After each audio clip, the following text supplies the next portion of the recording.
Yahoo soda. Just drank it. I love this kid. He's a Yahoo. He's a nothing. He's a loser. He's a hee-haw. Never be anything. 3, 2, 1. Archers, attack! Keep firing! Let none escape! Another down! Do not relent! Straight at the Scarlet Halls, I'm Slidewhistle. I am Immunization. And I'm Aaron, Fire Mage Extraordinaire and Horde Punching Bag. This is episode 35 of Do Not Relent.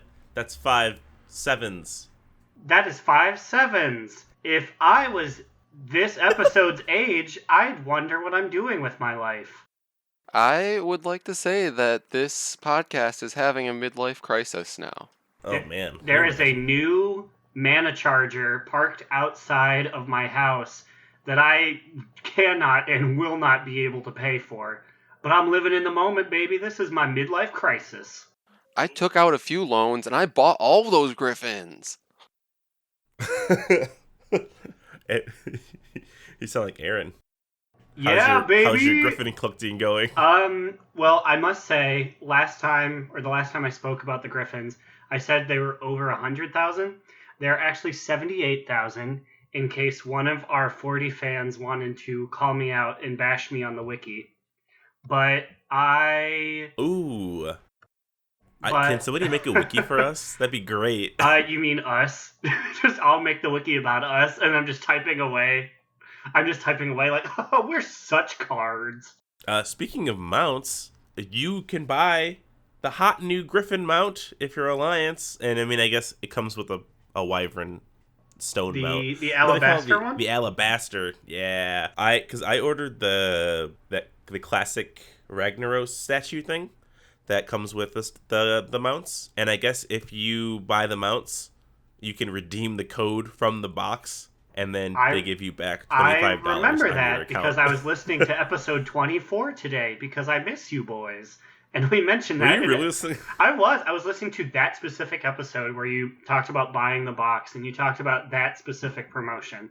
Wow. Maybe it's good to always go back to make sure that we're not repeating ourselves, because I feel like I always repeat myself all the time on this podcast. Well, it was mostly just me looking back and being like, ha ha, the Banana Boys. And then I paused. I was like, we did not do that. I don't think we've done anything additional since that podcast. They didn't drop enough, and we gave up because the drop rate sucks. I don't have time for that. It was just not fun going through that raid. So I was just like, sorry, Banana Boys. Ugh. And speaking of a Molten Core, because that's where we were for the banana suits, they actually just dropped new merchandise on the WoW store. It's like classic related. And they have this really cool Molten Core shirt that's in the font of like Motley Crue. And I kind of want to get it because it's like an old school I do like, too. looking, like, shirt. They have a Merloco shirt. They have a shirt that's kind of bad. It's like green linen shirt, level 5, requires level 3. And it's like, I get it. You have those bad Etsy mugs. I would say, it's like the mug where it's like, mug of holding, holds raid juice. And like every paladin on someone's DPS was like, this is hilarious, guys. So good. But let's just move into what we did in WoW this week. Aaron, I'll let you start us off. What was your week in WoW like? My week in WoW, I finally got exalted with the Ann Cohen. I believe that was like the moment after we stopped recording last week. So it feels like forever, but it technically was still within this week. But that's nice. Traded in all my pearls for upgrades to essences I don't really use. And now I can just sort of go there when I want to, which is nice. I feel like when I come home, it's not my job to come and get rep anymore. That said, I'm still knocking away at Rust Bolt rep, but at least it's nice to have half of my job taken care of. Yeah, after I hit Exalted in Nazjatar, I have been taking a nice vacation. I only really go if one of you guys is there and requesting together. I don't feel like it because I have other things to do, so I feel that. Indeed. So, Immune, what did you do this week in the World of Warcraft? So I did a little bit of everything, and the only reason I realized I did a little bit of everything is because I got the essence that you get from doing a little bit of everything. Yeah, so I ran a higher level, well, we all did. We all ran some Mythic Pluses, which I say that literally every time. I love Mythic Plus, and so that was fun. Then Slide and I ran a few different battlegrounds and some twos. We got the achievement Hot Streak, which is for winning 10 rated arenas in a row. Yep. Wow, I just realized we've never done that before because I think we struggle, typically on threes, we struggle to win 2 in a row. Right? I was like, we suck. I'm like, how did this get that? How do we get this? I feel like we didn't actually win that. Well, you gotta tell them how it happened. Do you remember how we got that achievement? First off, we did like the big battleground. It was AV, and I never know what's happening during that. I never know if we're winning, if we're losing, but we ended up winning it because they destroyed one of our towers far enough ahead, so we spawned way back at our original base. So we had to just defend against the endless waves of horde that were coming to kill our main general. And we just somehow held them off long enough that our alliance boys on their back line made it to the end and killed their horde general first. So we ended up winning, even though it felt like we were losing the entire time. Nice. Yeah, we did a big AV and we were the big defenders. But for the hot streak one, we did an arena game right after we did the BG, and our first rated arena win that we have done in like months gave us hot streak. So you were just I'm like, sitting on 9 wins, and it was like, ooh, get ready! But were we? Because the last arenas we would have done would have been with you. Yeah, unless you guys were doing some secret ones, we never won in threes. Yeah. So I don't know if we secretly won some, and how was it so secret that I didn't know that we won them? Because 10 is huge. Slide and I have had like a little bit of success every once in a while, maybe at the beginning of a season when we like first dip into twos for the first time again. And you're going against like low level people that probably also don't know what they're doing. So maybe we won like a few there, or maybe it's just a bug / glitch and we got lucky to get this achievement. Either way, we're the best. So look out. It's like the Brawlers Guild thing. Just take it if you can. Hey, that was an authentic win. I listened to that one too, and I listened to my rage, and I just sat there in my car. I was like, "You're right, Aaron, from 6 months ago. That was bullshit." Fuck you. Yeah, so in addition to all the various different types of new content, I also started the Bumbles quest line so I could get that pet so that I can eventually be eligible for grinding out the B mount once that drops. Ooh, that's gonna be a grind, B-boys! baby. Buzz, buzz, buzz, buzz, buzz. Buzz, buzz, bitch. Slide, what did you do in WoW this week? Well, Lollapalooza was this past week, so I didn't get to play as much as I normally do, which I felt it in my bones. I was like, I was missing my Warcraft. boys. This was one of the weekends where I could just like play, and I was like, "My boys, they're gone." When we were just drunk at Lollapalooza. We had evaporated into the hillside in a drunken stupor. But Shout I was out sure to to do all my Chase, missions. by the way. Shout out to Chase. Oh man, thank you. The savior Chase of Azeroth. Yeah. What I did in WoW this week was Chase, my boy, the 18-year-old security guard at Lollapalooza, let me get my weed in, baby. Thank you, Chase. But really, I grind that out Azerite. I'm level 60 on my neck now. I have a quest to go to Caligos, but then I got sick, so I just kind of been laying down. I'm meaning to do that. The arena grind out we talked about. I have been doing a lot of RBGs again, trying to get those done. I don't know. I kind of want to grind out more rating. And it turns out if you have rank 2, what essence is it? One of the essences. If you have 2 of them, that's PvP, when you do your conquest cap, the next week when you go to your chest, they actually start giving you like little tokens to build up the next essence. And then the lady who gives you like the call to arms, Mechagon, call to arms, Nechatar. Ah, yes, the lady in the fight house. Yeah, the lady in the fight yes, house. my favorite. Fuck that joke. Cut it out. No, I'm keeping all that in. That's gonna say in one piece. I left everything I owned in one piece. Yo. I left it all with the lady in the fight house. She gives me 1 token per call to arms turn in. So I guess you can get 2 of these call to arm tokens to build rank 3 essence of... I don't actually know which PvP talent it is for essences because I don't use those. So I'm not sure. I guess I'll get back to you guys on that next week on what I'm building up to. But it is an essence. Yeah, no, I actually got that started this week as well, and I don't know, it's the essence that I don't like, so I don't really care, but it's kind of like the ones that you get from Raid where you combine those things and get like the new essence. I can Yeah. confirm for fire mages like us, Slide, it is not flame cannon, which means I don't care. It was Flame Cannon at one point, wasn't it? I swear that we saw it was Flame Cannon on a reputable website. Like, before it actually dropped, it was like, it's gonna be flame cannon. I think it's like temporal shield or something. Yeah, it sucks. Like, we never need that, and it's so dumb. We also have breaking news as of 8 minutes ago. Blizzard has confirmed that there is going to be an RP PvP realm in WoW Classic, which people made a big stink about. Yes. And I do think that should be the realm that we join.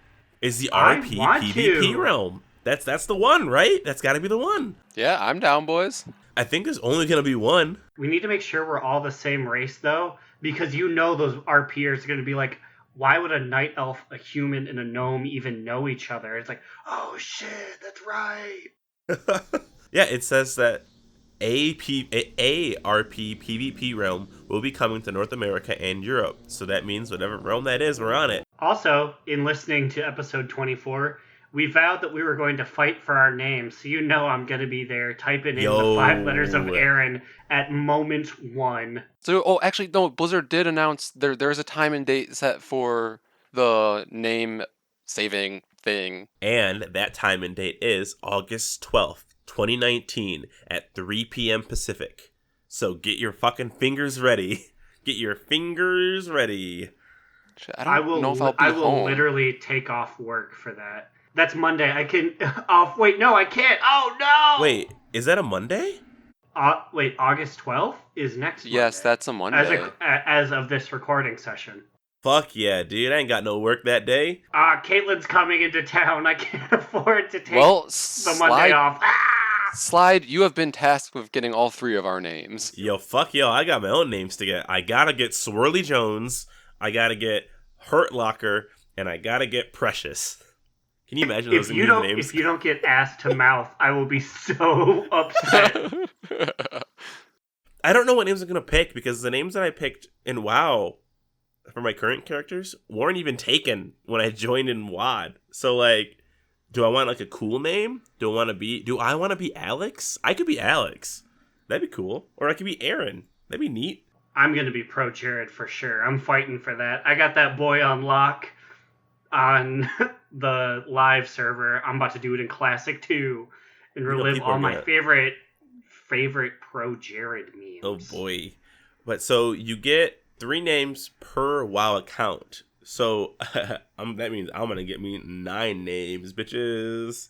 So I guess I could actually reserve names for you guys if you wanted to, which I guess you probably do want me to, because I can do it. So just send me those names. Just tell me what names you want later, and I'll write them down on my whiteboard. So, since last recording, in Raid, we have downed Lady Ashvane on Heroic, and we just barely cleared that one. We had to move so many puzzle pieces, so many pieces moved around. Well, we had to swap out a tank. We had to make a healer go DPS. Aaron had to make me pots because I didn't have any. He had to make immune pots so he could smite as a holy priest. Don't you worry, I pre-potted for that and smited my heart out.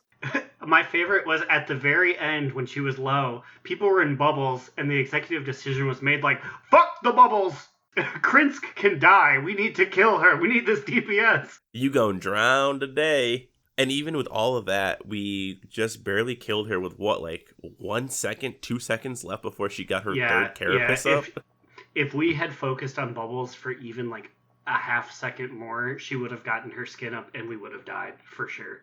Yeah, that is definitely quite the fight. It's a very hard DPS check, it feels like. At least for our group.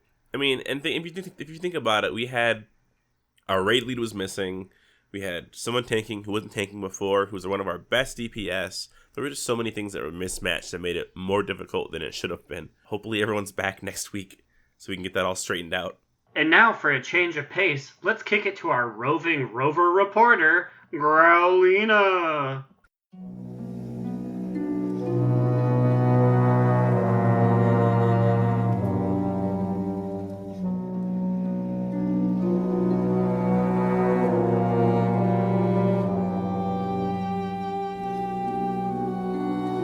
Evening, listeners. I'm just taking it easy, relaxing with my fellow furry friend, Sisterine. So, sis, do you ever get flack from your friends for being a worgen?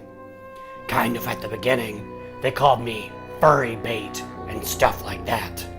I see. I too have faced these hardships. They tell you to go back to the RP Gilnean servers. Of course, and that we're the ugliest model. Well, luckily that's changing. Have you seen the new updates to our faces? Yeah. The worgen will finally stop snarling and won't look like it's 2012, LOL. I'm planning on getting those glowing eyes ASAP. Sis, it's like we're soulmates. I finally feel like I found my other half. Wanna go run on all fours and bother some gnomes? Yes, let's. Well, Sis and I are going to go bond over a bacon smoothie. Back to you, boys.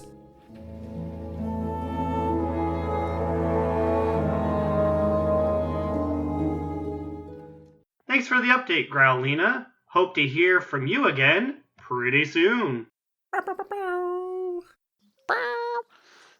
So, I will preface this next section with a warning. We are going to be very spoiler heavy. I know normally we don't care, and I assume our listeners don't either because we just talk about whatever the fuck we want. But this is heavy 8.2.5 spoilers about things that we have just learned. So, if you don't want to get spoiled, we're probably going to be talking about these things for most of the rest of the episode, right, guys? Yeah, so there's so much shit here. Ooh. My favorite episode of Do Not Relent was the time that they shooed me away 15 minutes into it, and then I just went home. Hey, we covered all the best bits, right? We got Girl the Prowl, we got some news. Take that and run, please. We got all your favorites. Just hit skip like 45 times to get to the end when we do Sexiest. This middle part, the bulk of it, that's for #real gamers only. I guess we can just start at the very tippy top of the spear and talk about what's happening in the Chamber of Heart? Chamber of Hearts, right? No, the Heart Forge? Kyrie, we have to make it to the Chamber of Heart. No, You're it one is of Chamber the of 7 Heart. Princesses of Light. It is Chamber of Heart. It sounds so goofy. And clean is the way that you're making me feel tonight. Will somebody eat my pow poo fruit? Pow fruit. How do you say it? Poo poo fruit. if I win this race, Sora, Kyrie and I will share the Paopu fruit. Oh, and then I'm gonna fuck her. Oh. Sorry, I mean when I win this race. You're ready to fucking have your ship named Highwind for the next 12 years. Well, Riku cheats. Well, there you have it, guys. There's the 8.2.5 spoilers that we warned you about. Riku's coming in, and that motherfucker will cheat. You're forever Highwind. Yeah, the Chamber of Heart. That is the correct name. It sounds lame saying it out loud. I realize I normally just read it.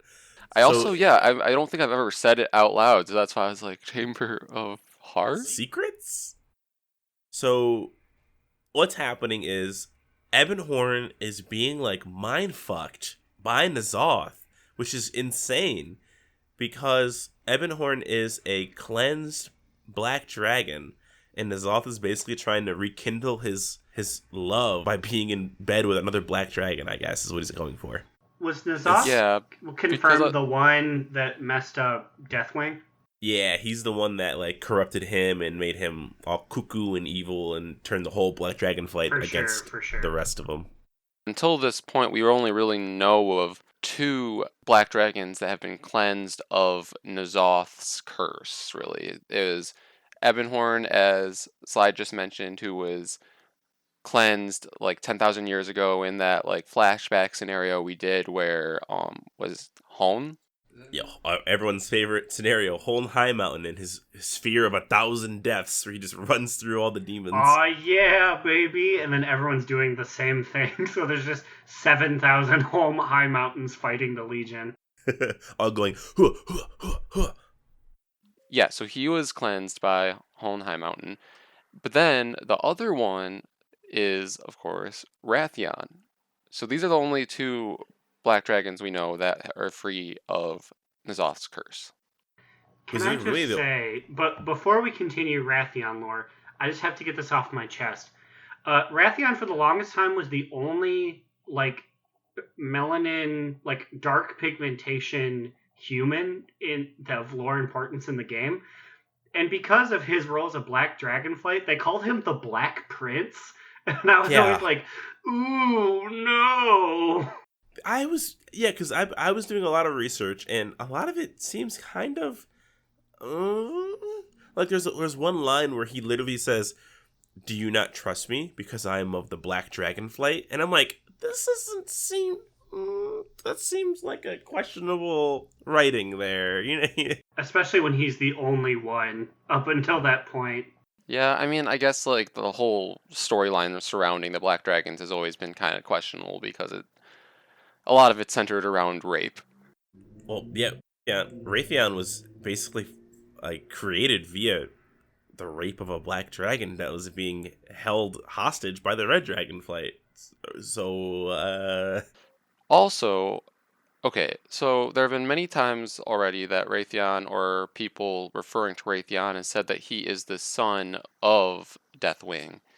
But how could he actually technically be the son of Deathwing if like his mother was a black dragon who was kidnapped and brought to a lair of the red dragons where she was forced to give birth to Raytheon? Yeah, I don't know. Maybe it's just like he's everyone's father. He's everyone's dad. I don't know. That's not really 8.2.5.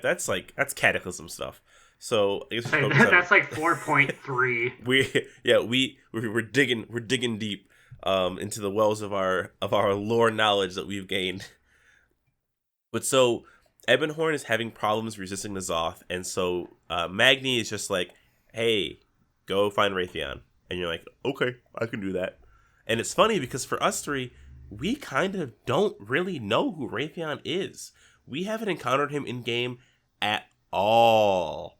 Because he was only in 2 expansions, right? He was introduced in Kata, and then he had like an actual role in MoP. Yeah, he was in Kata like a little bit, and then he was in MoP a lot. And then in Wide, the only thing he did was he may or may not have killed Admiral Taylor, and in Legion, he was there very briefly in the Deaths of Chromie. So like we just haven't really hung out with him a lot. But so we're tasked with finding Wrathion. And so we have to go to Pandaria, and we talk to his bodyguards with the fucking stupidest names of all time, Left and Right. I read that and I was like, oh no. It dates back to almost like Warcraft 1 naming conventions where they were like, this is rape and pillage, the orc leaders. Yeah, and Left and Right seem to be like, I don't know, it says there's bodyguards, but like also maybe like his 2 girlfriends. I don't know. Yeah, one's a lady orc, one's a lady human, so that's interesting. And so like you just get there and they're very secretive and they're like, "Hey, yo, we'll give you what you need if you kill who's watching us." And you go outside and it's just an eyeball just staring into like the tavern you're in. So you kill the eyeball apparently, and they begin to give you a torn journal page, kind of like the journal pages in Kingdom Hearts with Winnie the Pooh, where you had to put them all in the little world book. The Ansem reports. It's also kind of ironic because like Winnie the Pooh, this journal page talks about how Raytheon was, going around the world collecting information, and in one place he was recounting his meeting with Lore Master Cho, who is voiced by the same person as Winnie the Pooh. Whoa, that connection though. Huh. How long do you think it took Raytheon to collect all 7 friends at the end of the Winnie the Pooh world? If he can do it in under 5 minutes, he's a goddamn hero. Well, yeah, I think he could do it. But so this starts like a thing where you keep collecting these torn journal pages, and the first one you get is torn journal page number 7. Now that's weird.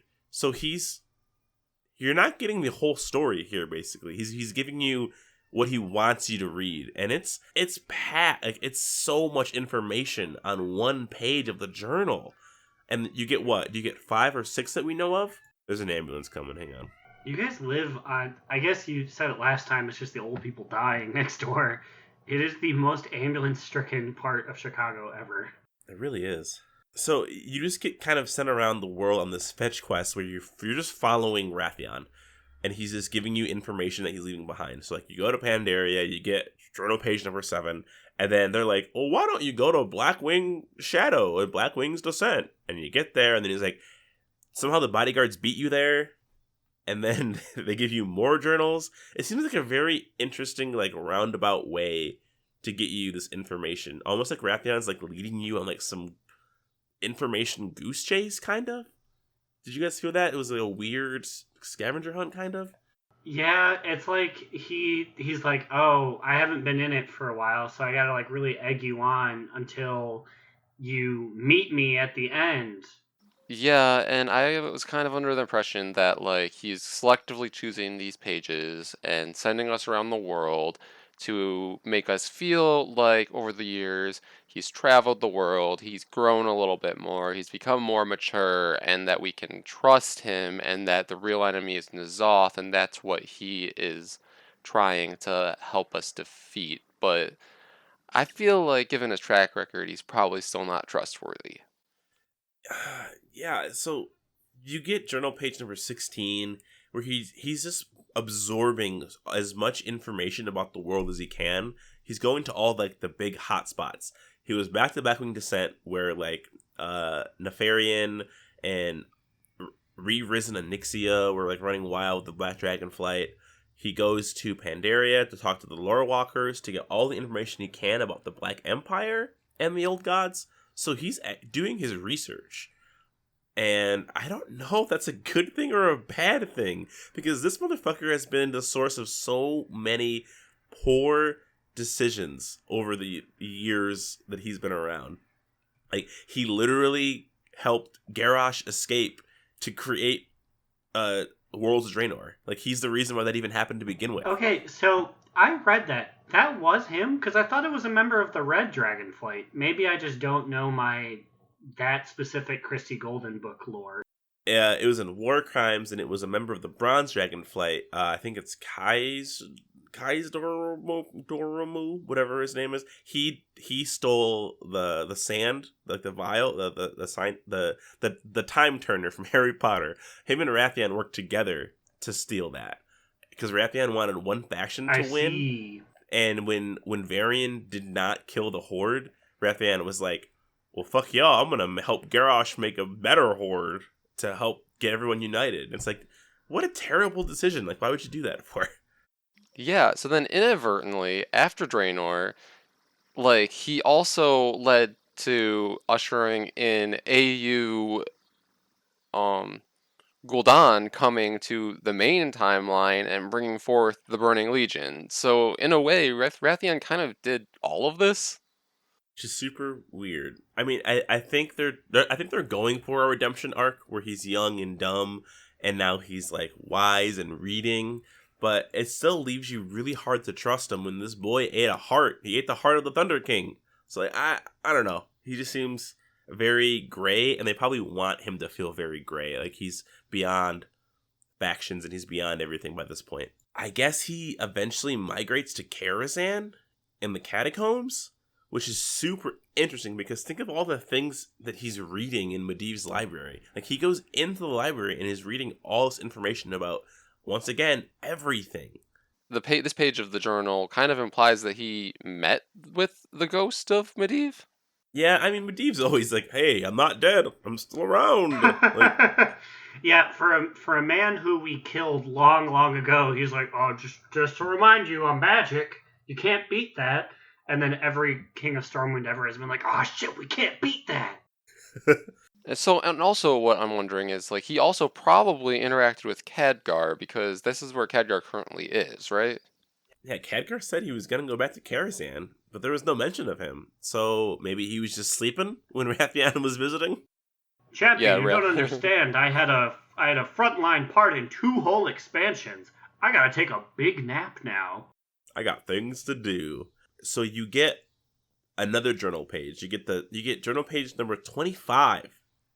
And this one, I think, is the one that worries me the most. We haven't really read what the other ones are. It's just him basically saying, I've learned this, I've learned that.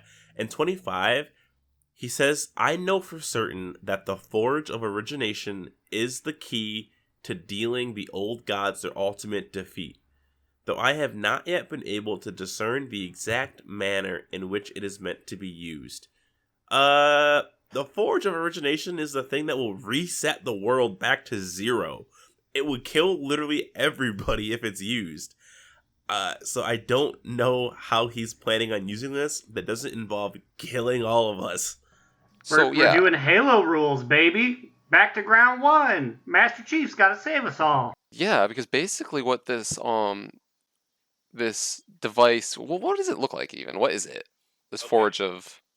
So the Forge of Origination is actually, I actually was reading the Chronicle because I wanted to make sure I knew exactly what the Forge of Origination was doing and who created it. I mean, I know it was Titan created, obviously. And so the Titans created this because they wanted to help influence the world soul within Azeroth, aka Azeroth. So I went through the Chronicle just to remember where the Forge of Origination came from. So it says that these 2 extraordinary machines would work in tandem, infusing Azeroth's slumbering spirit with cosmic energies. The Forge of Wills would be embedded in the north, and it would shape the world soul's budding sentience. This thing's like making her like alive, basically. But that's the Forge of Wills in Northrend. The Forge of Origination, which we were talking about, would be installed in the southern reaches of Azeroth, and it would regulate the rhythms of the deep earth and fortify the world soul's form. So, question. Is this southern region been discovered yet, or is it a whole nother southern continent we have not discovered? Oh, baby, it's been discovered. You've been to Old Doom, right? Yes, hey, it's Oldham, baby. Which we now know is Old Doom by the Hearthstone expansion. But I forgot or didn't know that is this forge there currently? So, Ra. This is like vanilla stuff, right? Like we goofed around with this back in vanilla. I honestly don't know if we even goofed around with the Forge in vanilla. I'm not sure on that. I think it only was goofed around was talked about mainly in Kata, because Uldum was created by Ra and a bunch of the Anubis giants. They made it somewhere else and they carried it to Uldum. Then they built the pyramids around it. So the Forge of Origination is within a pyramid. It's also the dungeon that we had to go through for the Hive Mind quest, the one with the annoying puzzle, the one with like the stupid colors you had to match. That was beneath the Forge of Origination. Oh, interesting. But what this Forge does is it literally resets the world. It's only been used once before. It was used by the cat people, the Tol'vir, because the Thunder King way back when wanted to take it for himself and use it. And so him and some Zandalari walked on in, and they figured out a way to localize it. They localized the Forge to only work in a small area, so it just zapped their area and killed everything above land. Because Uldum used to be a lush jungle area with lots of waterfalls, and now it's literally an arid desert because the Forge was set off. So this Forge would effectively turn the entire planet of Azeroth into a barren desert. Yeah, I guess, because that's the plan that Big Star guy in Ulduar, Alagon, is that his name? Alagon the Observer. Yeah, he wanted to call the Titans to set it off, because if there's any corruption deemed on the surface, they'll just hit it and reset Azeroth to its first state, which is just sand. Rathian wants to use the Forge to defeat the old gods, and I don't see how there's any way he can do that doesn't kill people that aren't the old gods. You know what I mean? It seems so destructive. I mean, I'll say that, like, his plans in the past have been pretty reckless. It's scary because what if it does go off and they use it as like a way to reset the world? Would they reset? What if they do it and it goes off, and then the next day when you log in, it's classic? Yeah. Shit. We've rubbed all the expansions you didn't like out with the Forge of Origination. Enjoy your 3 polygon dwarves. This is what you wanted. Oh, that'd be terrible. You're like, we know no one wanted the Worgen or the Draenei anyways. Oof. Big oof. Now that we know that his plan is to somehow utilize the Forge of Origination, what does his final journal page that he leads us to say? Wow, I just realized we only get 4 journal pages. Yeah, and what's the last one numbered? The last one is number 58. Who else is this boy? I mean, I guess he's probably writing down notes for himself, like to read, because think about it, he's reading so much information. But what if he's not? What if he's like maybe giving he's other just people journaling these about notes? his feelings? It's true. I mean, Yeah, he's like, page 56. I met this hot dwarf chick at the bar last night. He's like, she got a body like BAM! And then later he's like, I should not tell the hero about that dwarf woman I had relations with. note to self: do not leave them this note. On the last note, he is talking about what he learned in Karazhan. He says, though I knew there were valuable lessons in Karazhan, I did not anticipate that some of them would emerge from my conversations with Medivh's lingering spirit. Again, he's like, ooh, I'm still here.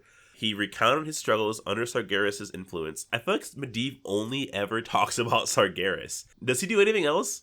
Is that all he does? He's a very jealous lover. Or not jealous, but he's like, he loves to tell you about that time that he and Sargeras dated for a while. And it's like, Medivh, it's been forever. You gotta let it go, man. So he just talks about Sargeras again. Medivh does. But Medivh also spoke of his spirit's return to the mortal realm, and how it guided Azeroth's champions in the fight against the very forces that once corrupted him. He said something on which I ruminate even now. I can never change the actions of my past, but I can forge a new legacy to leave behind. So it is like a classic, come on son, learn from me. I fucked up big time. You fucked up big time. But now I'm a dead ghost. So things worked out in the end, I guess. It's kind of, I mean, I guess technically Medivh did help push back the Legion. So, but then Wrathion ends the journal there. He ends it there and says, hey, yo, by the way, burn this journal when you're done.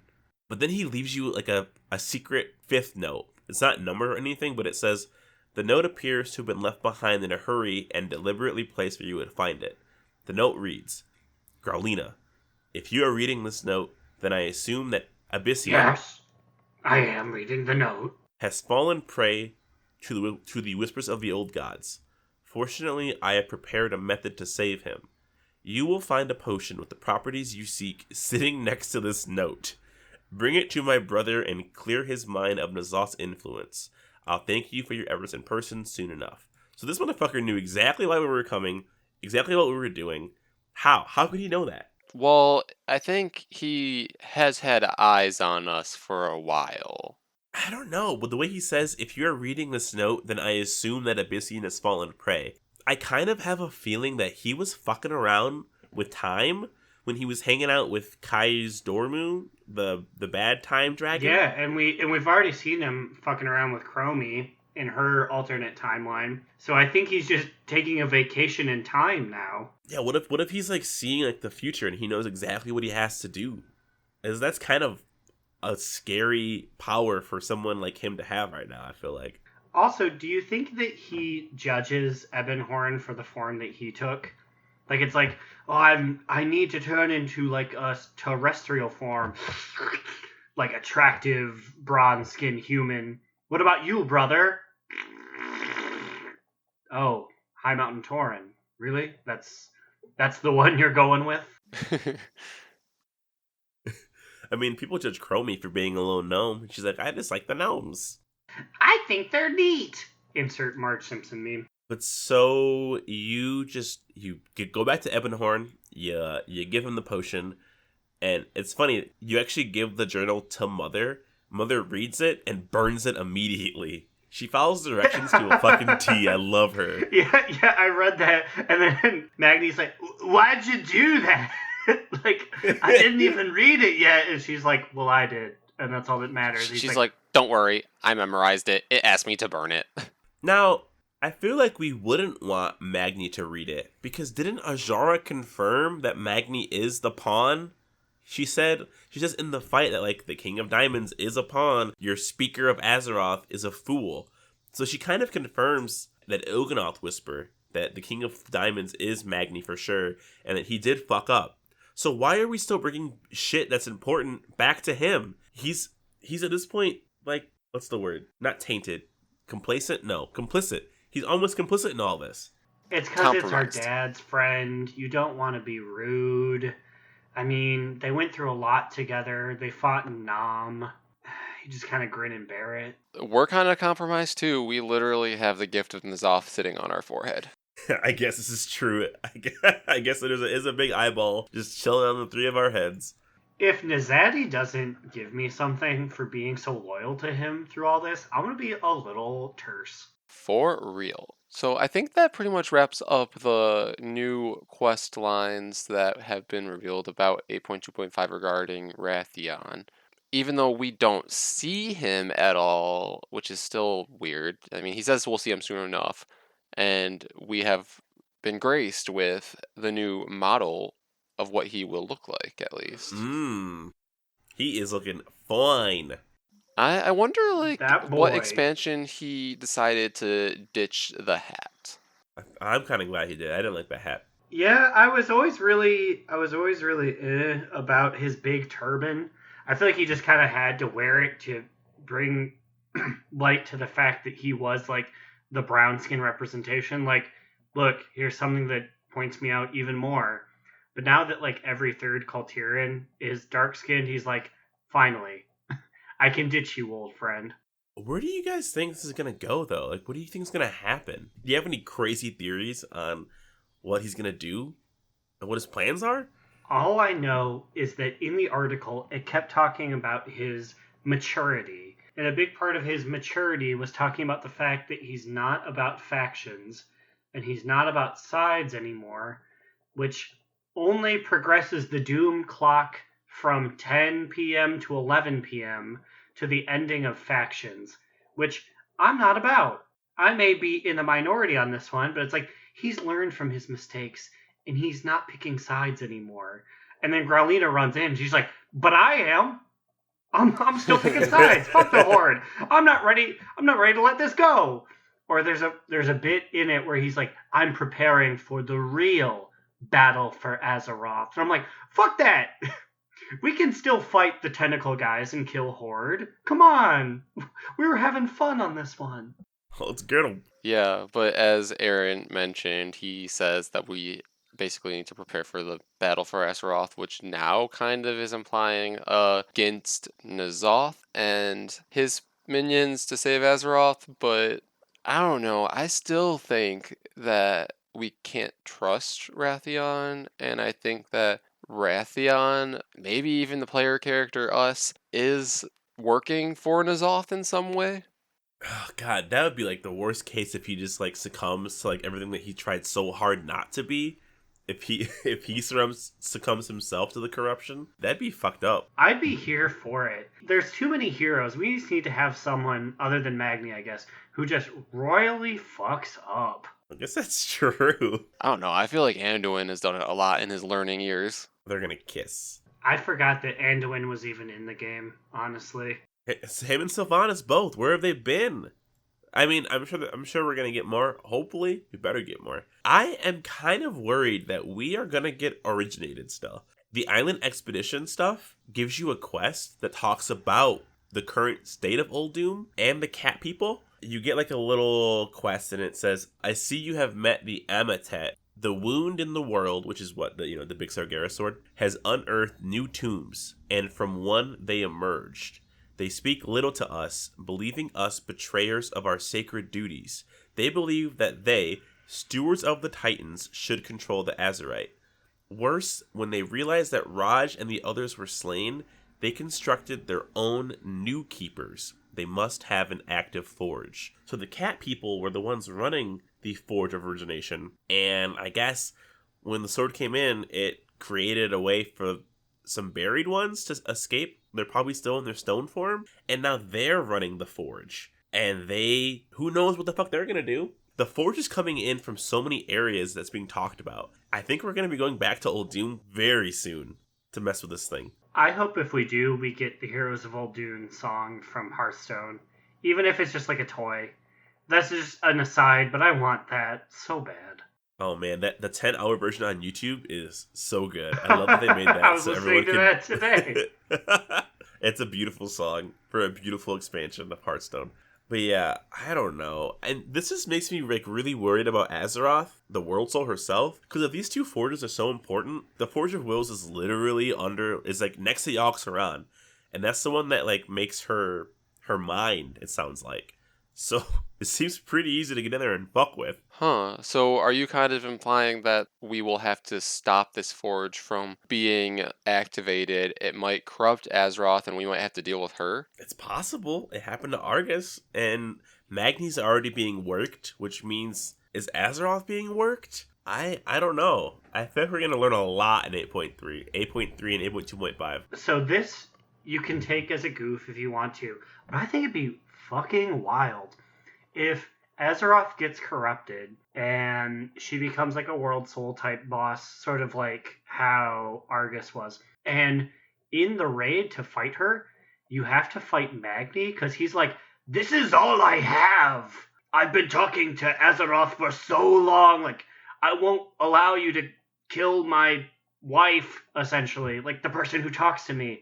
I think that would be buck wild, especially because he's supposed to be like this in the middle of the road character where he's like, the Horde and the Alliance both respect me. I think that would be buck wild if you had to fight him because he was so jelly and would not believe that like Azeroth was corrupted. I mean, like, that would make sense if she was corrupted because, like, he's just been kind of blindly following whatever he thinks has been her, which I think we have learned maybe wasn't even her. Because, like, she's technically still sleeping, right? Or something, not active. Do we even know if she's alive? He's saying that he's hearing her scream, but that doesn't mean it's her.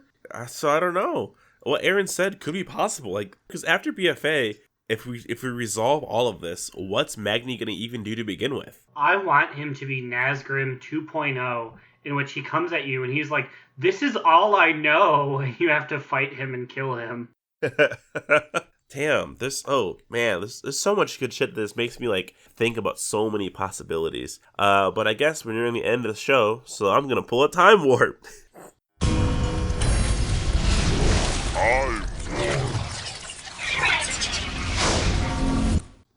Whoa, I wondered when you might. Yeah, I know. I was like, well, are we just going to make it to the end here and not have one? All right, time warp. These fools, we're gonna have 40 seconds to answer my trivia question with as many answers as they can muster. Are you ready? Yes. Yep.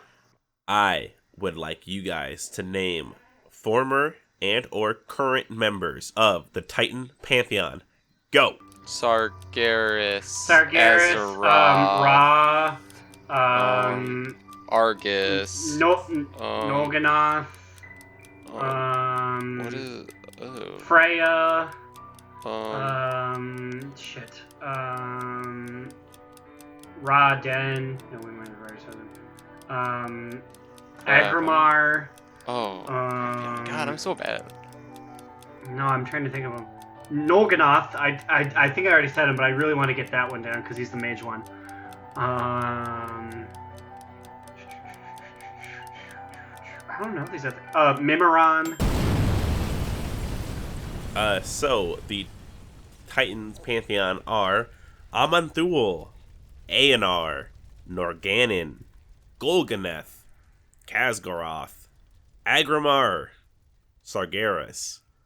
Now, technically, this list has Azeroth and Argus on it, but Azeroth says could potentially become the most powerful Titan in existence. If she's dead, is she a Titan?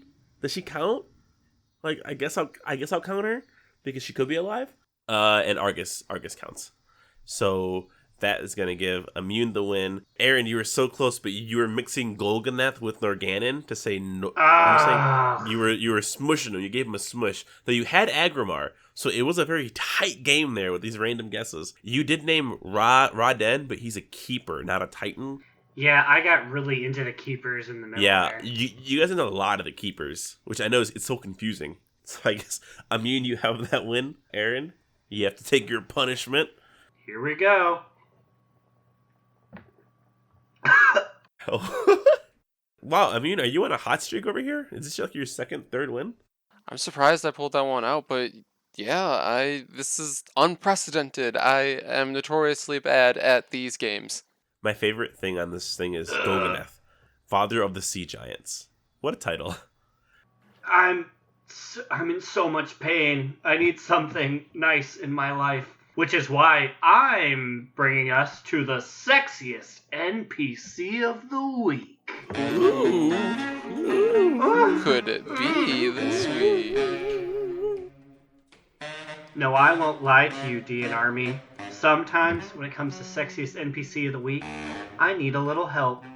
So I dipped down all the way 7 years ago to a European Blizzard.com thread. So who's the hottest NPC by Tossin da Heel? Oh. Ooh. I went over the various people they said, but only one caught my eye. And that was our sexiest NPC of the week, Susan Tillinghast. Bow, bow, bow, bow. Look at that cleavage. Susan. It's just about all she has. Susan Tillinghast is a beautiful undead pirate whose choice in outfit is questionable. She's wearing boots that almost reach her pants, but her kneecaps are showing, and so it looks really awkward in the middle, and her bazoongas are just blopping up and down. Look at them. The aforementioned bodyguards left and right are out front. Of all of the things that she kept, she was like, take my arms, take my legs, take my face if you need, but leave my bazoombas. Yeah, I guess, yeah, wouldn't those be the first things to go, I feel like? Yeah, you would think fatty tissue goes before muscle, but she's like, no, cast a spell on me. I need my rockin' tits. This is definitely something that you want to check out. This will be on our Twitter. You gotta see it. You will be blown away by her look. Also, her rapier is pretty cool. Like, I would try to make a mog around that. So I have a bit of privileged information here that I want to discuss. Actually, I have two. One, her husband is in Northrend. I saw that. She is taken. However, she is looking for love during the Love is in the Air event. So... Wait, question. Is her husband still alive as a human? During my research, I could not find that. So I don't know. But if you're looking for a third, gang, I'm sure they'd be down to clown. I think we have to go to Northrend and find her husband and make sure he's okay with us first. And also make sure he's not undead. If he's human, she's fair game, right? Like, that's not going to work out. Of course. Also, and this one's going to get a little serious, so I apologize. This thread is from 2012, and she resided in the Undercity. Gang, do you think she's even still around? Oh, shit. Is she dead? Do you think this is our first posthumous sexiest NPC of the week?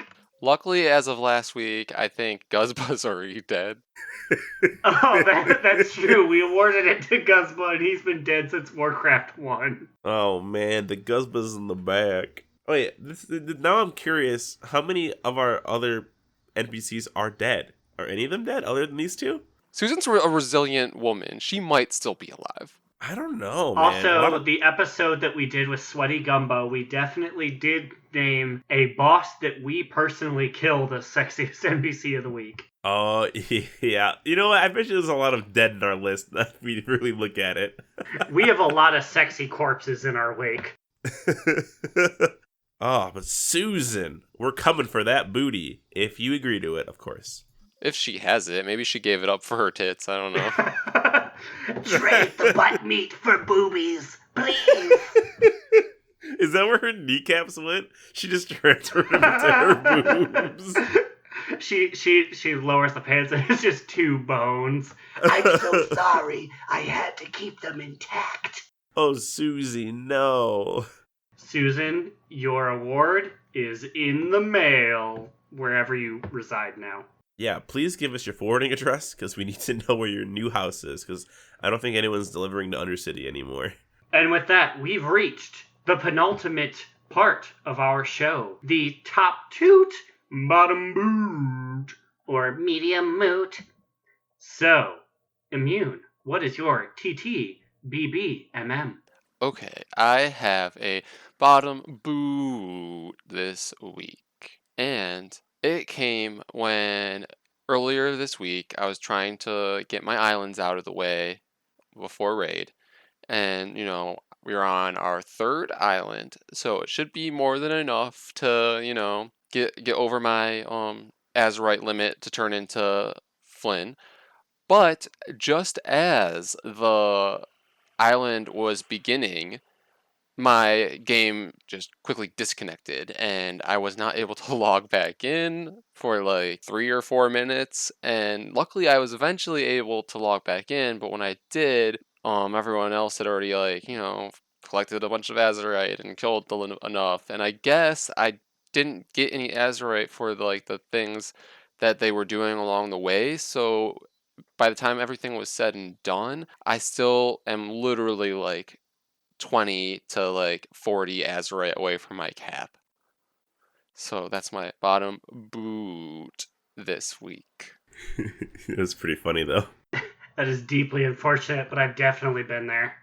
Slide, what is your top toot, bottom boot, or medium mute this week? I'm going to give a big ol' hearty top toot to my man, the B mount, which we now know what we have to do to get it. And I'm going to be out there with my Bumbles the pet. I'm going to go follow that jelly, and I'm going to farm thin jelly, I believe it's called, which is a currency you turn into a big bee.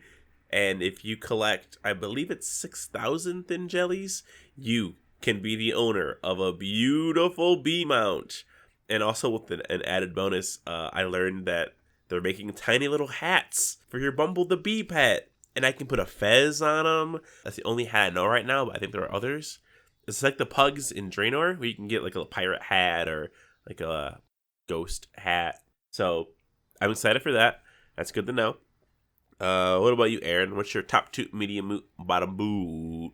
So my top toot of the week was that entering raid this past raiding night, I have been hanging out with a 400 offhand for forever. And I was like, please, God, turn me into a bird. Let me fly far, far away and get me a good offhand.